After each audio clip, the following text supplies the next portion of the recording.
Hai guys, jadi di sini kita bertiga mau jelasin salah satu perspektif hubungan internasional, yaitu liberalisme interdependensi.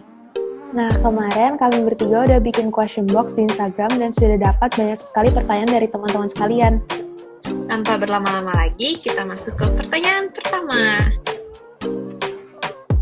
Apa sih liberalisme interdependensi itu? Liberalisme interdependensi adalah pembagian kerja yang tinggi dalam ekonomi internasional untuk meningkatkan saling ketergantungan antar negara sehingga dapat menghambat konflik kekerasan. Hal ini juga berkaitan dengan modernitas. Selanjutnya, siapa saja tokoh pemikir dan apa pemikirannya? Nah, terdapat 4 tokoh pemikir dan pemikirannya masing-masing. Pertama, ada David Mitrani yang mengemukakan teori integrasi fungsionalis dengan alasan bahwa saling ketergantungan dalam bentuk hubungan transnasional antar negara dapat mengarah pada perdamaian. Mitrani percaya bahwa kerjasama harus diatur oleh ahli teknis, bukan oleh politisi. Yang kedua, ada Ernest Haas. Ernest Haas memiliki pendapat yang mirip dengan David Mitrani. Namun, menurut Haas, tidak selamanya semuanya bergantung pada ahli teknis, karena beberapa masalah juga memerlukan aktor politik. Yang kedua dan ketiga ada Robert dan Joseph yang berpendapat bahwa kerjasama antar negara sangat dibutuhkan karena dalam menyelesaikan konflik tidak harus dengan peperangan. Oleh karena itu, kerjasama dalam bidang ekonomi dibutuhkan. Kita lihat pertanyaan selanjutnya, yaitu pertanyaan dari Aku Tersakiti yang berkata, cuy, asumsi dasar liberalisme interdependensi apa?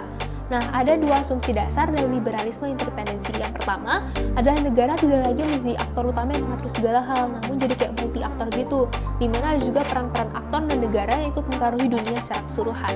Yang kedua adalah kekuatan militer tidak lagi menjadi bagian yang paling penting, melainkan ekonomi lah yang paling penting. Hal ini disebabkan karena negara telah menyadari bahwa mereka tuh tidak ada yang benar-benar bersifat autarki. Jadi mereka harus bergantung pada negara lain untuk memenuhi kekurangan-kekurangan mereka. Nah, seperti yang telah dikatakan oleh Richard Rosenkranz, di mana meningkatnya ketergantungan antar negara dalam bidang ekonomi akan diikuti pula dengan berkurangnya keinginan untuk berinvasi negara lain.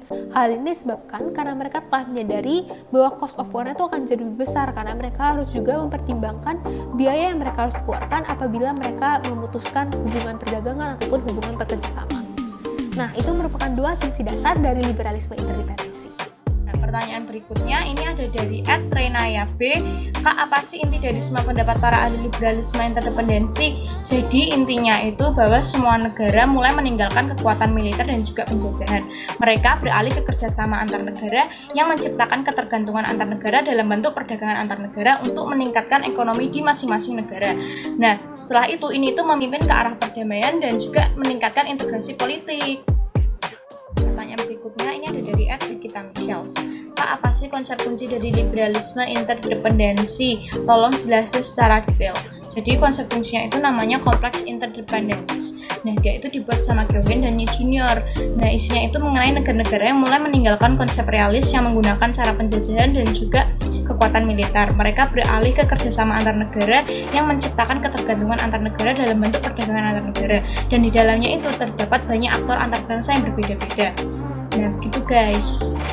Kita lanjut ke pertanyaan berikutnya, yaitu pertanyaan dari Yakult yang menanyakan contoh dari liberalisme interdependensi. Nah, mungkin yang paling familiar bagi kita adalah BRI, di mana dalam inisiatif ini kita dapat melihat ketergantungan Cina terhadap Kazakhstan dalam hal pencarian pasokan energi baru, sedangkan Kazakhstan bergantung pada Cina dalam hal peningkatan infrastruktur serta ekonomi negara mereka. Nah, ini merupakan contoh dari liberalisme interdependensi. Jadi, negara meninggalkan kekuatan militer dan mengarah kepada ketergantungan kompleks dalam bidang ekonomi dari berbagai macam aktor yang berupaya untuk meningkatkan perdamaian. Oke guys, gitu dulu ya dari kami. Semoga bermanfaat bagi teman-teman sekalian ya.